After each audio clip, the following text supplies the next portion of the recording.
Welcome back to episode 2 of How I Made My First Comic Book. In episode 1, I talked about creating an outline and a script and really all the details that went into creating that first script. So, in today's episode, we're going to talk about taking that script and penciling from the script into actual pages. So, I will link to episode 1 if you want to check that out in the description below. But let's get into this episode. And, I want to talk about the programs I use, the process I use, and how I end up really getting a finished page. I use Photoshop for doing layouts. They're very, very loose. It's basically with the script in mind on who's talking first in the panel or on that page. What characters are needed for that page. I'm always looking at the script. I'm always going back and making sure that I'm on task as far as like placement of things. Laying out pages and penciling comic books from a film perspective, where you want to make the panel or the page interesting to look at without words, and you want to make sure that each panel flows from panel to panel to panel to panel, very much like a story, right? So you want to be able to see what's going on, even if the characters are just talking. You want it to be something relatively interesting without words. So if we look at the script from my first comic book, this is page 1. I showed a little bit of this. I talked about this a little bit on how these pages kind of came to be, but I'm going to take it a step further with this one, and I'm going to go back in time and show original versions of these pages. So if we look at the script, basically we have 4 panels. It could be, well, 4 panels, and there's thought balloons going on with each panel. If I go back into the second version of icepick, it was on 11 by 17 board, and this is that page, and you can see it's nothing like my script. So I didn't even have a script at this time. I literally was drawing what I thought was cool looking. And, this is, very much influenced by Shadowhawk. I loved some of the things, the action sequences going on in that comic. This is basically, it's almost in your face, and it's kind of like he's jumping into a city. You have no context of anything. It does a little bit for establishing what's going on. It's a city. It's the main character. So there are some interesting things going on in this page. Here's that same page, a little bit different, still in your face, jumping down, moon in the background. But this was kind of like each page, I feel, each version does hold its own. It does kind of work as far as a splash page, I guess, a single page with just a single illustration on it. I don't like that his hand is cut off in this area here. In this one, you probably want to make it so that like all of his body parts can be seen. And if we go back to this one, same thing, his hands kind of are cut off a little bit. And then the next version here is really where I kind of started working off a script, a loose, very, very loose script. It still does an establishing shot.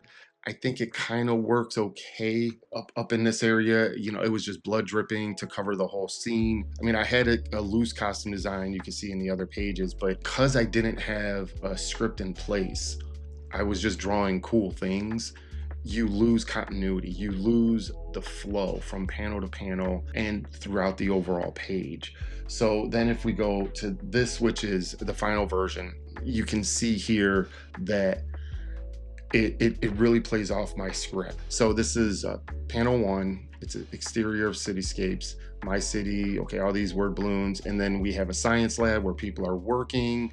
And then we have a mansion, there's blood splattered everywhere, and then a silhouette of a woman. So if we keep those 4 things in mind, a cityscape, a science lab, a mansion that's bloody, and a woman, those 4 things are what I put into this page. We have our cityscape, we have our science lab. I did kind of take it a little bit out of order. And then we also have the mansion that's bloody. And then we have a silhouette of a woman. It's a little hard to see. It's a little light. I took those 4 elements and the thought balloons. So when I mention you got to have it flow from panel to panel and through the overall page, the word balloons, I think, also help to carry what's going on because there's not specific action. This is a lot of still imagery, right? So it almost feels like a dream in a way. It feels like just a bunch of flashes of imagery. And that's really what I wanted to go with. I wanted that feeling, that dreamlike feeling, that memory type of thing, and it flows right into page 2 and 3. It's continuing the flow. And so we start with page 1. We got some establishing panels. We, show you some familiar places. And then in page 2 and 3, which I open it up, it's this huge splash page. It's more memories, and they're fragmented and they're broken. Now, if we go back to the script, let's see, page 2 and 3, random memories, a girl all dressed up to go out at night, these types of things were not, it was just all random things. It was literally like, this is just all these random memories, right? So for pages 2 and 3, I just made it one big splash page, okay? And you can see how it all plays out, right? Okay, you can see that I have these random memories and they're fragmented. So we have page 1 establishing, pages 2 and 3, we continue to establish that we see a face. We're not sure what that is. And again, this reads as a dreamlike state. And that's important for me. Like in this comic book, this is what I wanted to do. I wanted to have that dreamlike state. It was just fun to think of Ice Pick's background, what was going on per the script. I fleshed out a couple ideas, so it's up to the artist, which was me, to pick and choose what order I wanted these fragments, to show. You get this science lab, you get the needle with the vial, you get a woman crying, you get a couple standing in front of what looks to be a science lab type door thing, you get another couple, with the man with his arm around the woman, and you still have that cityscape, and it's at night, so you're really kind of hitting all of those things of mystery, intrigue, and kind of like that dreamlike memory state. And what we'll end up doing is, let's go into back to the script, page 5. Go down page 5. I was referencing an old page that I did, with Ice Pick, and we're going to touch on that page here, and explain kind of like, I didn't have any script.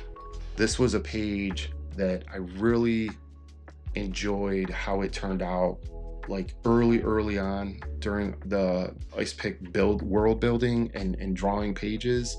And again, it was me just drawing cool things.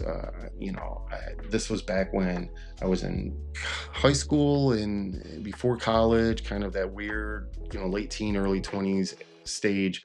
And, I had a high school friend that was kind of helping me out with some of the artwork and stuff. I want to show those pages because I just, for me, page 5 was like, hey, reference this other page from your other versions of Ice Pick. So if I dive into that page, we have this here. So we start, if we remember the last page, pages 2 and 3, it was all these memories. It was like this dreamlike state. It was this, we don't know where Ice Pick is. We see a cityscape. We see something that's familiar, but we're seeing all these different things going on. So this actually this became page 5. From building from pages 1, 2, and 3, pages 4, we were showing Ice Pick just going through the city, like jumping from buildings. He was scoping people out, because it's a revenge story, right? So he's looking for those that killed his parents and tried to kill him.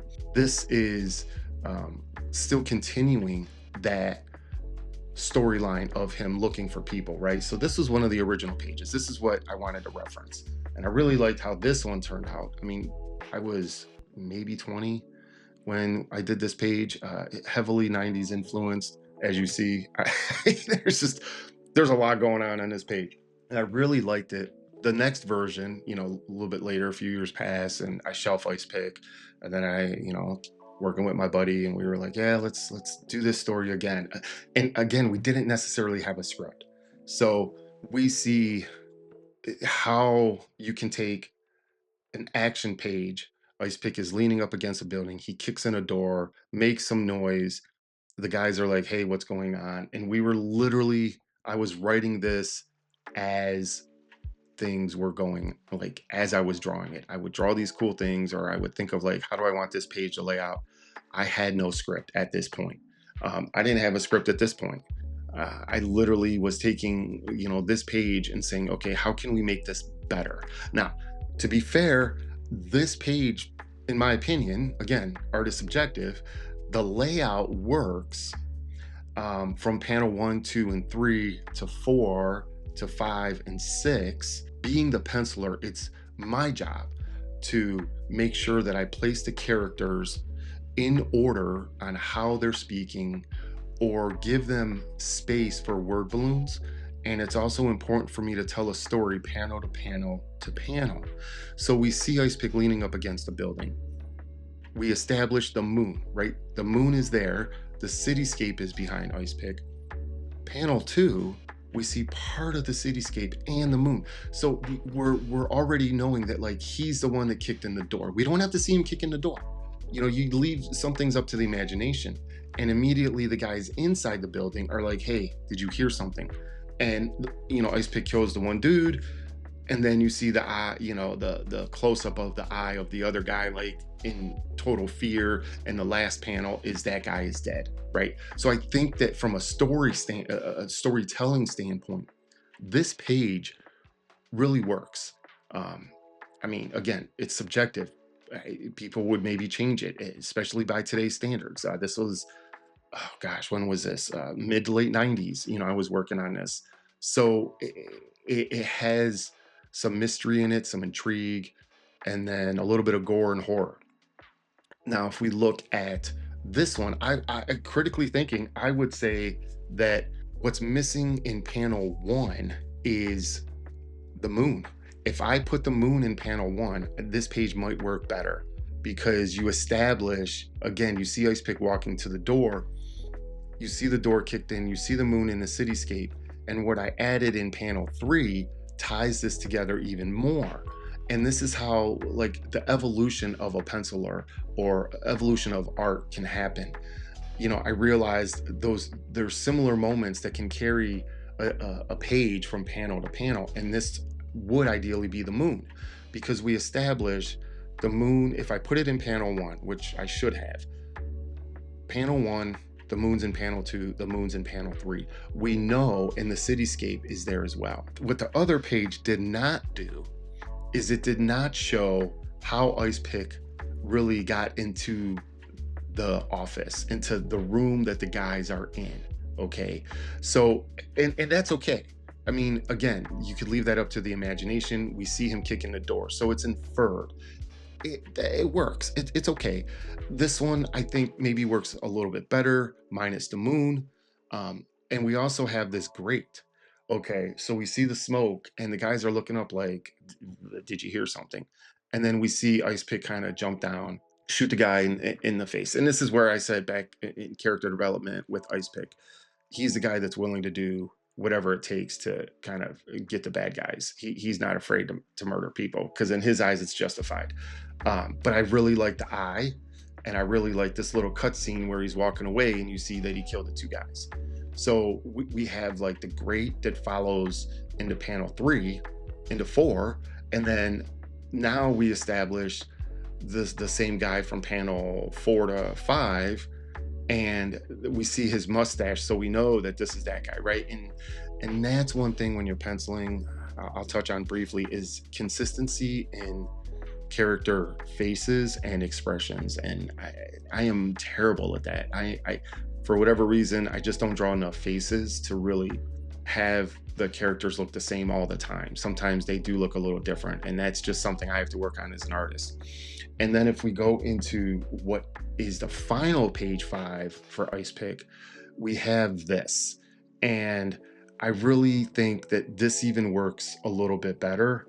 I like this kind of heroic pose here. The door is consistent, which the door wasn't in the first version. It was in the second version. So there is some consistency from panel 1 to panel 2.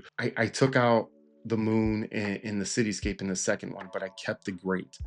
And you see the smoke coming out. And then I also felt like it would be cool to show that Ice Pick is the smoke, right? He he can kind of materialize from moisture in the air. And does this page work better than any of the other ones? I mean, it's kind of dealer's choice. It really would be up to the editor to say which one works the best. This is the one that I ended up using in the book, and we still kept the guy with the mustache. Even though you kind of down in here, there is a line to separate that panel, the blood and the black. That's another thing to touch on when you're penciling is how do you work with shadows and in the placement of shadows, and how do you determine what to black out, right, or what to keep in, and how do those shadows kind of hit on clothing, backgrounds, characters, objects, things like that. For me, Ice Pick's a dark story. It's a revenge story. It's a superhero story. I like having a lot of black in the story, in the pencils, because I think it keeps that tone a little darker and a little grittier, and it helps to sell the mood. And as a penciler, like that's my job, to create mood with pencils.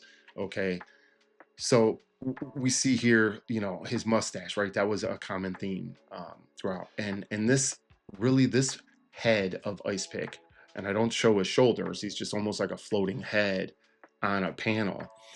And some would hate that. Some, like I said, this was probably 2010s, I think, when I was drawing this, 2012 maybe. But when I drew this head in this mask, that's where it really, because up until this point, if we go back to the pages 2 and 3, the mask, it's there and you can kind of see it, and it's changed a little bit over time, and it looks a little bit different now. The eye shape is a little bit different, but this is the mask that I always like to go back to, because it has a little bit like animalistic kind of look to it, and I really, really like that. So this doesn't really have a script associated with it. Okay, it literally is just referencing this old page. It's referencing him finding two guys to take out. Okay, and then these are the the versions, the iterations of that that panel, that page. So if we go back to the script here, one other thing I want to do is to come down all the way to page 21 and 22. Talk about this. This is a splash page. So I say splash page of Freak rushing Ice Pick, catching him off guard, dealing a monster blow with a knife to his stomach. There is no blood from Ice Pick, only smoke. Freak lunging from the left to the right. That's one of those things where you got to know the rules to bend them a little bit. I think the important thing with that page is I wanted to, as we get further into storytelling, and I love splash pages. So splash pages are there for kind of a impact statement. It's like whether it's an action scene, or as we saw with pages 2 and 3, it's more of a sequence of events type of thing. A splash page can be anything, really. I tend to like action sequences as splash pages. So for this, I wanted to end on like a really cool splash page. This is a build up where, again, my artwork doesn't always follow the script. And even though I'm the artist, I'm the writer, I do have that freedom. And there's times where I've gotten artwork from artists on other books that I've written, and I really like how they like really rendered out a page, and it doesn't necessarily follow the script exactly. So as an artist, there is definitely liberties we can take to drawing from a script. The thing here is, what's interesting is I'm going back and reading this script, and there's things I would have drawn differently. 100%. Like if I were to redraw Ice Pick #1, it would be completely different, and it'd probably be better art wise. But I think as an artist, it's also something that I strive to do, is to always get better, always to try to do better, right? So for the the 2-page spread for 20 and 21, this is what really I did. And I'll get into like the inking and coloring in future videos, but we have a buildup where Freak has been hunting Ice Pick. He's kind of a hired gun. He was brought in to take out Ice Pick, and he wasn't the one that first tried to kill him. That was a whole different character. And then the main bad guy, Mordred, who's the one that's kind of behind all this, once that failed and he found out Ice Pick was alive, he brought in Freak. And I do end up telling Freak's backstory in the 4 issues of Ice Pick. This is a buildup of an action sequence between Freak and Ice Pick. This is where Freak finds Ice Pick in this warehouse, just kind of brooding, because he's a brooding character. The few pages leading up to this, you see Freak like laying explosives, right? So he knows he's going to blow this building up, but he wants to come in there and have this epic fight scene. And we see like we have these blank panels, and those were the countdown from the bomb, right? So I established that like he's laying bombs. He comes in and attacks Ice Pick, and then you see the countdown. And the last page, which is really important, is the whole building exploding. And we don't know if they lived or died. Obviously, they lived because it's the hero. You can't kill him off in the first issue. But this kind of 2-page splash page shows how you can, do some exciting action sequences. You have one big action sequence that's highlighted, and then you have overlaying panels, and that's what I did with the page 2 and 3 of Ice Pick. So it's kind of a dealer's choice how you want to do splash pages. I love splash pages. I think they're a fun way to show a lot of action and things of that nature. And going back to, we have the script and we have everything that we need for the script. We've laid it all out. We've written everything. Again, that was in episode 1. This was more about hoping to give you some insight on taking a panel in a description and doing your own kind of iteration of that, your own version of what the writer is expecting based on the panel descriptions, based on who's talking. Okay, it's always important to know when we look at the script, there's captions, okay, and then we kind of have people talking. So when you're looking at penciling pages, it's super important to care and understand what's going on panel by panel, page by page, right? You don't want to just willy-nilly throw everything in there without giving concern for the character placement, for the backgrounds, for the space that the characters live in. These are all things that we have to take in consideration. And I didn't even really touch on anatomy when penciling or backgrounds. I would say that reference. Always use reference. I use a ton of reference. Use reference from what's around you, buildings, cars, whatever, even like material things like coats and shirts and hats. All this stuff is a reference. And in anatomy too, there's a lot of great books out there. Yes, I do have a background in design and small business. So I did go to an art school, right? So I did learn anatomy, like, I guess, formally. There's a lot of artists out there that their own style is exaggerated anatomy. And that's kind of what's I would be the key takeaway is like, use your own style and stay true to that style. Anatomy is important unless it's not, right? If you're purposely drawing something that is bulky or disproportionate, then you stay with that and that becomes your style. So, hopefully you were able to maybe pick up a few tips or tricks, learn some things. You can see how loose my script was, and even in some of the pages, like how I chose to draw a little bit different than what the script said. But in the end, I kind of feel that it all worked out and it all looks really good. Again, making my first comic book, it's achievable. It took some time. It could take anywhere, for those curious and have hung around listening to me ramble on about penciling and scripting in comic books.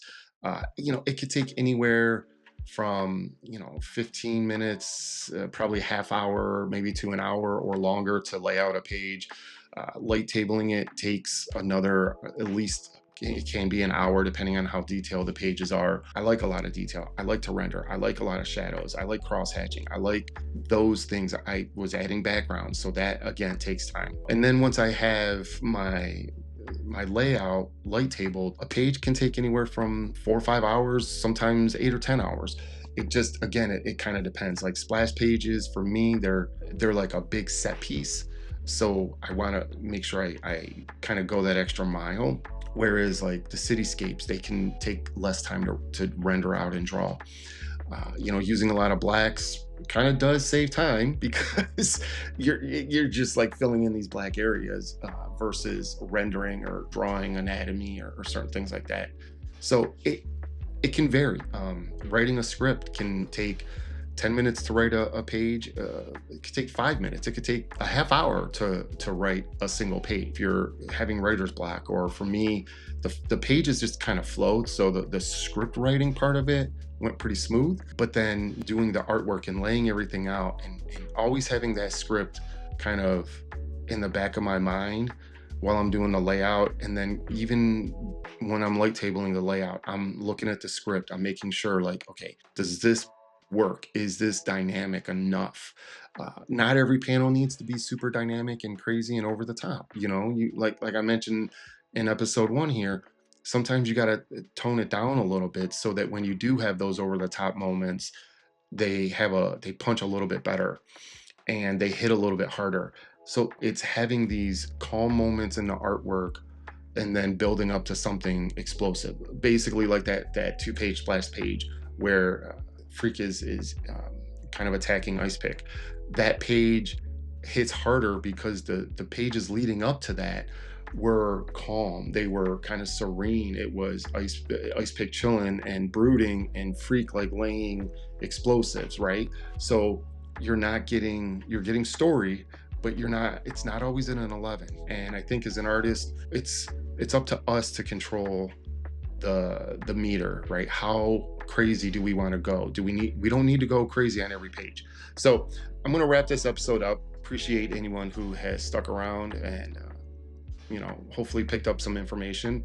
And I will see you on episode 3, which will be the inking of these pages. And I will talk about my process. Again, very similar. So be on the lookout for episode 3.